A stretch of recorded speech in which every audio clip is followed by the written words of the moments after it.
Pistas especiais com os candidatos a governador. Hoje a gente traz Geovanne D'Amico, candidato ao governo da Bahia pelo Partido Comunista Brasileiro, PCO.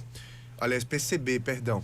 Professor da Rede Básica Estadual de Ensino, vai disputar uma eleição para o cargo majoritário pela primeira vez. Serão 20 minutos de entrevista, onde o candidato vai falar de suas propostas para o nosso estado e também de um tema local. Muito bom tê-lo aqui, quero agradecer a disponibilidade de vir falar conosco, presencialmente, lembrando que inclusive essa entrevista está sendo transmitida pelo nosso canal no YouTube, Bom Dia Feira Oficial, que quiser assistir, pode assistir por lá também. E a primeira pergunta de todas, na verdade, é um pedido para você se apresentar, para quem porventura não o conheça ainda. Quem é Geovanne D'Amico? Fala um pouco do seu currículo e, de fato, a decisão de se tornar candidato a governador do estado. Bom dia.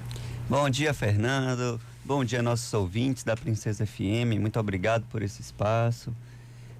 A gente conversava até aqui rapidamente sobre meu sobrenome, que é um pouquinho diferente, Eu tenho uma família misturada, uma família de mãe baiana, filha baiana. Minha família, na verdade, de criação, ela é toda daqui, do Recôncavo. Mas a minha família, por parte de pai, é uma família do interior de São Paulo.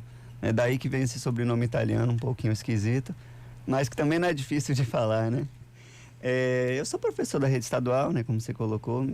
Minha trajetória política, ela começa por dentro desse meio da educação mesmo, o movimento estudantil, o movimento dentro da universidade, em especial. E foi por onde eu fui tendo a minha escola política, por assim dizer. Então, desde 2015, eu estou nessa luta política por dentro do PCB, comecei no movimento de juventude, e continuo até hoje. E tenho tido muitos aprendizados por aí, A nossa caminhada pela Bahia, ela tem intensificado muito a nossa agenda, ela tem intensificado muito o programa que a gente está construindo, E a gente vem vendo que esse programa, ele tem crescido porque ele tem encontrado muito respaldo na população. Então, acho que tem sido um grande acerto a nossa campanha, tem sido uma experiência muito bacana. E estar aqui nessa mídia, na mídia que tem tido um espaço democrático para o diálogo, é algo muito frutífero, E a gente sauda essa iniciativa da Princesa FM, porque é muito necessário que num processo eleitoral a gente tenha uma abertura democrática para conhecer as diferentes visões, os diferentes projetos. A gente sabe que os problemas da Bahia, eles são históricos, eles são graves. Então a gente precisa ter uma abertura para ter uma discussão muito franca, para a gente pensar, que projeto de Estado que nós queremos. Então eu agradeço enormemente por esse espaço e vamos lá para a nossa entrevista. Pois a gente até falava aqui na interna, já há bastante tempo o PCB não participava, como a chapa majoritária.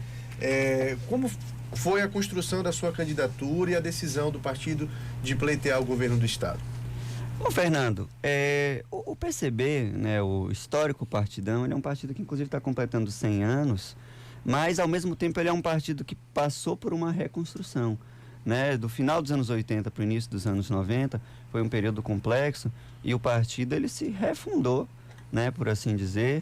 E nesse processo de refundação a gente teve aí que reengatinhar alguns passos, reaprender muita coisa. Claro que a gente se apoia na nossa história. É o partido que teve Jorge Amado como deputado, um partido que teve Carlos Marighella, que teve várias figuras brilhantes, mas que ao mesmo tempo teve que reaprender muita coisa. Então esse processo de escolha, esse processo de retomada nas eleições, ele veio com muita maturação. Eu diria que o PCB ele sempre pensa a política por duas vias, a via de dentro da institucionalidade, mas também a luta política para fora, nos movimentos sociais, nos bairros, no interior do estado, movimento campesino. Mas a gente precisou de um processo de maturação. Então a gente ficou com um grande hiato, na verdade, um período longo sem lançarmos candidaturas. Em 2020 a gente retoma, com essas candidaturas. A gente teve uma tentativa de fazermos pelo interior do estado também algumas campanhas, mas acabamos tendo apenas uma candidatura em Salvador, na qual eu saí para vereador. E uma coisa muito interessante que aconteceu, apesar de ser ali um processo com muito aprendizado, o PCB tendo que lidar com muita burocracia, com contabilidade eleitoral, com advocacia eleitoral, sem recursos para isso, que era algo que a gente vinha até falando aqui antes, como o acesso aos recursos e o próprio acesso à mídia, ao fundo eleitoral, tudo isso tem sido muito dificultado. Então foi ali um processo com muitos solavancos, mas a gente teve muitos aprendizados ali. Então ela foi uma campanha que teve uma recepção muito bacana. Então, apesar da gente ter, depois de muito tempo, lançado uma candidatura única, a gente teve por volta de 450 votos direto no nosso número, e a legenda do partido, ela própria, também conseguiu ter mais 500 votos. Então a gente ficou ali perto dos 1.000 votos em Salvador.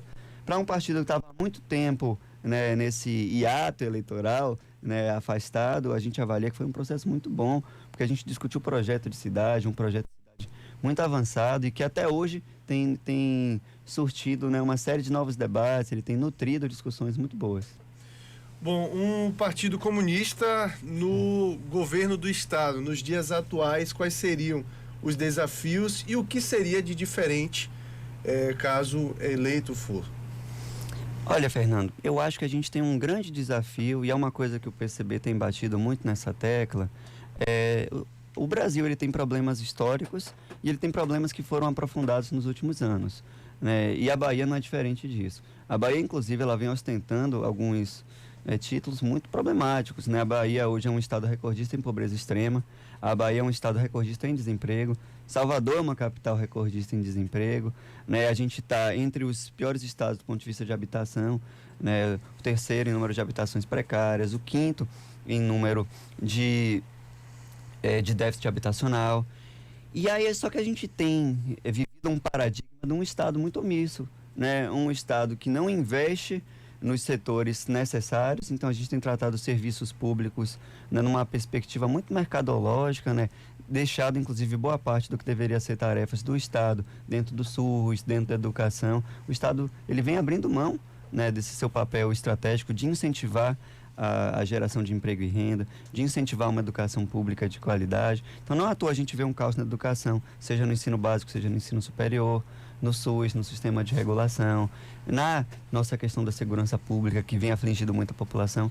Então, como questão central, os comunistas na eleição têm trazido como proposta de que é necessário reposicionar o Estado para que ele assuma suas funções que lhe são, né, de direito, que lhe são de obrigação, né, para que ele trate a questão do emprego como um direito da população, para que ele trate o direito à vida como um direito da população, a saúde como um direito da população, e que ele assuma suas responsabilidades, né, como garantidor, né, dessas coisas. Então a gente precisa de um Estado que realmente trabalhe, né, assumindo as suas funções, porque essa questão de um Estado omisso tem sido um problema muito grande e que é o primeiro desafio que os comunistas querem enfrentar.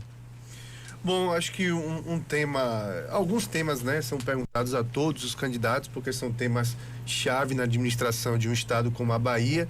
E eu queria começar com o senhor pela educação, né? Afinal de contas, é professor. E eu queria saber como é que você entende a educação do Estado e o que entende ser necessário.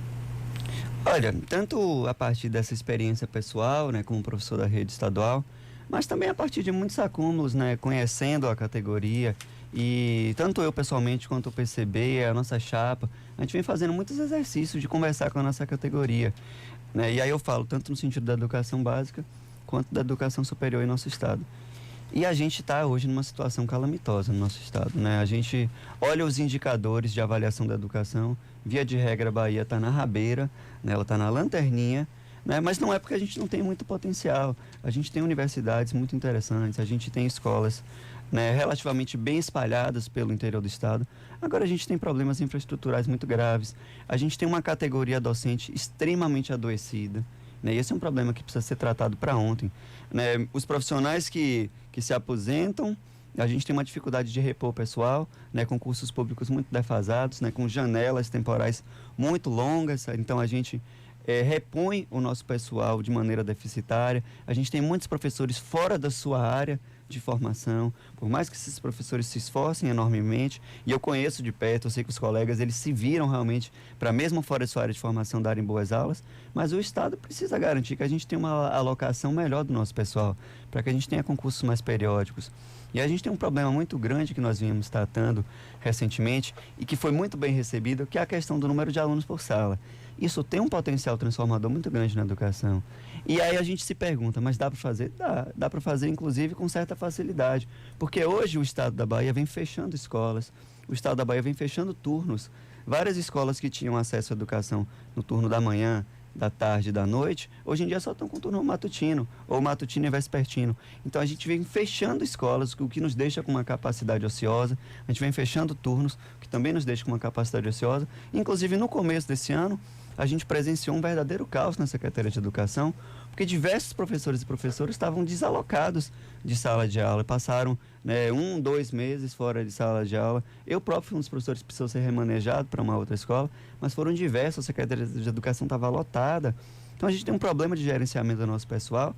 E se a gente reduz o número de alunos sala por aula, e a gente tem proposto que a gente consegue fazer uma educação muito mais substantiva, tendo ali um limite de 20 a 25 alunos por sala, isso melhora o processo de ensino e melhora o processo de aprendizado dos alunos.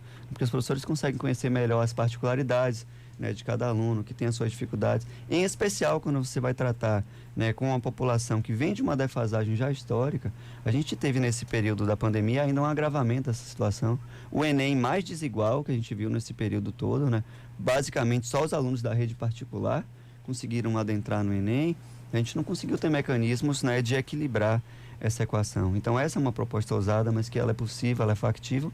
Agora também precisamos olhar para o investimento em educação como investimento, saindo dessa lógica de pensar que é um gasto. Então, se o Estado não olha para os seus investimentos nos direitos públicos como direitos, como coisas que vão nos trazer dividendos sociais, do ponto de vista cultural, do ponto de vista de desenvolvimento tecnológico, desenvolvimento humano, então a gente fica muito defasado, mas a gente tem muito recurso para fazer isso. Agora a gente precisa fugir da lógica do Estado que se pensa como uma economia de uma casa. Não, o Estado tem potencial de investir e isso vai gerar mais emprego e renda, isso vai gerar mais pesquisa científica, isso vai tornar a Bahia mais atrativa, vai tornar a Bahia mais competitiva, então temos vários ganhos a sair daí.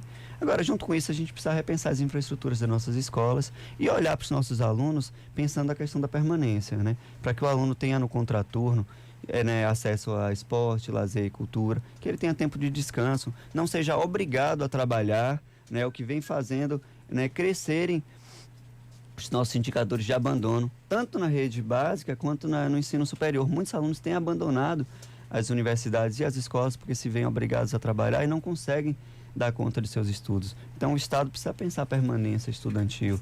Então, com alguns ajustes estruturais, a gente consegue posicionar a Bahia no lugar que ela merece, que essa população baiana merece.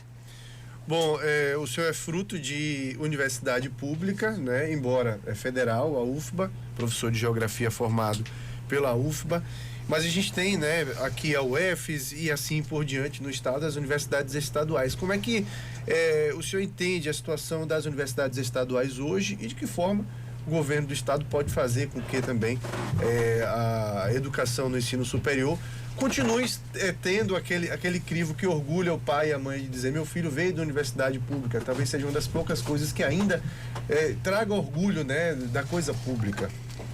Olha, Fernando e todos os nossos ouvintes, a Bahia tem um potencial nas suas universidades muito grande. Feira de Santana tem a UFES, que é uma universidade belíssima. Ela é uma universidade com um campus muito bem equipado, mas que com o nosso crescimento de demandas, com novos alunos chegando, ele tem sido um campus que tem enfrentado uma série de problemas. Ele tem problema de acessibilidade, que não é um problema só da UFES, Feira como um todo, tem um problema de acessibilidade no transporte urbano, mas para você acessar a UFES é uma dificuldade, Então a gente não tem um transporte integrado, que consiga colocar. Feira até hoje não tem uma perspectiva de pensar um VLT, de pensar um metrô para a cidade.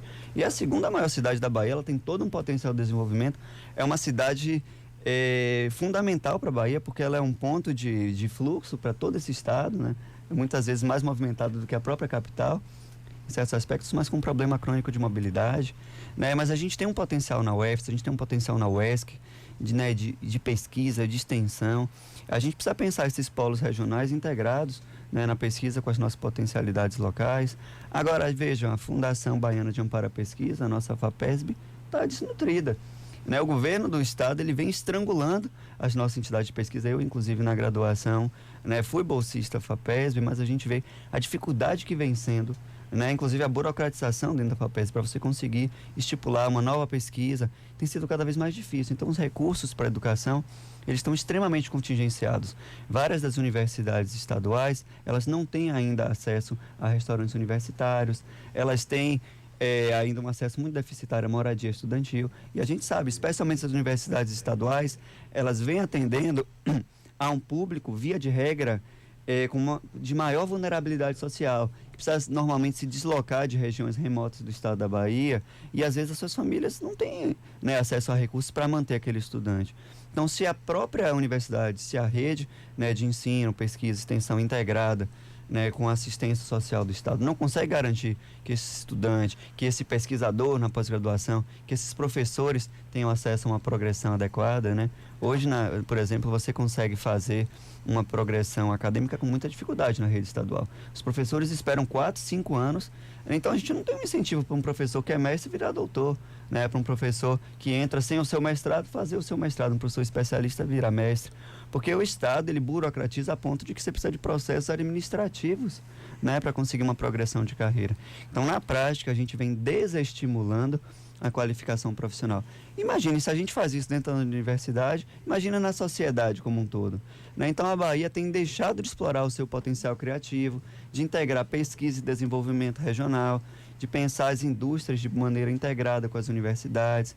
E aí a gente, com isso, está perdendo competitividade, a gente está perdendo vários potenciais que a Bahia pode desenvolver nesse próximo período. Então, a gente tem como metas, né, pensar esse investimento de maneira integrada, pensar as universidades como polos geradores de conhecimento, mas também de emprego e renda para a Bahia, né? Isso tudo vai trabalhar junto numa perspectiva de um pleno emprego, né, de um acesso e difusão da ciência para a sociedade civil. Aí sim a gente bota a educação como prioridade. Bom, a gente só tem mais 3 minutos e meio, pouco mais que isso, mas eu queria perguntar a respeito da segurança pública, porque o senhor deu recentemente uma declaração que chamou a atenção, falou de uma proposta de descontar as balas disparadas por policiais do seu salário. Como é que funcionaria isso na prática e como que o senhor construiu essa ideia? Essa é uma proposta que chama um pouco a atenção, né, porque se tende a pensar que a gente está falando que a gente vai deixar, né, os policiais desassistidos, mas é antes o contrário.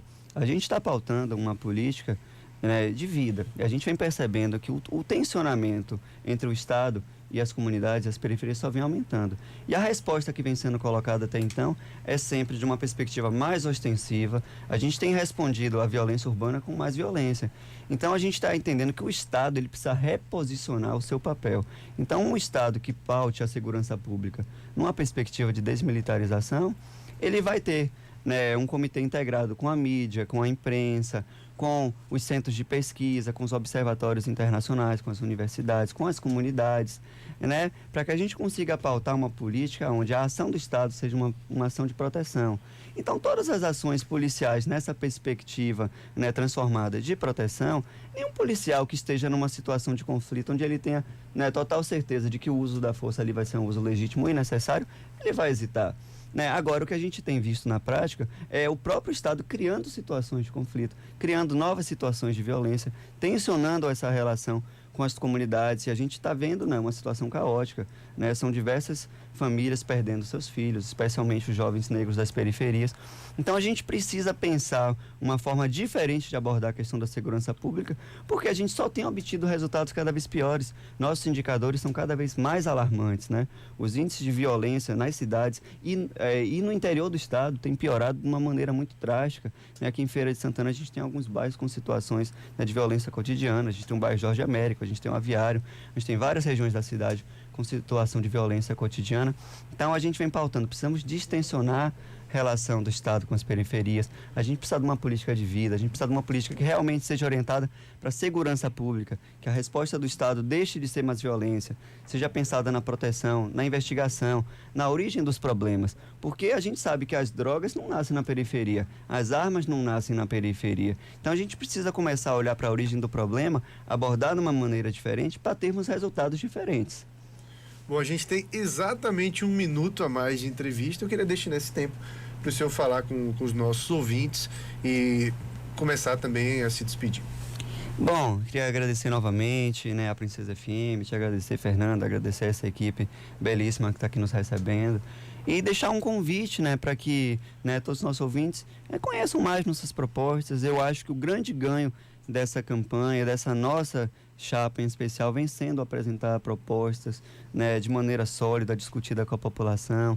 Então deixa um convite para que nos escutem. A gente não está aqui, inclusive, para pedir voto, a gente está aqui para pedir uma participação popular na tomada de decisões nessa Bahia, para discutir um projeto de Estado, que esse para nós é o fundamental, né? Então que conheçam nossos nossas páginas, que conheçam a nossa chapa. Tem o João Coimbra, nosso vice, advogado criminalista, que é um pesquisador fantástico, né? Então deixa um convite para acompanhar nas nossas redes, Giovanni D'Amico, João Coimbra.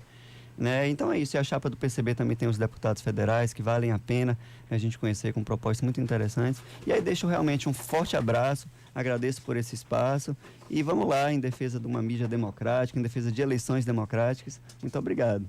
Ok, quero agradecer então a Giovanni D'Amico, candidato ao governo do estado pelo Partido Comunista Brasileiro, PCB. Nessa série de entrevistas, né, nossa segunda entrevista da série com os candidatos a governo do estado. Dilson Barbosa.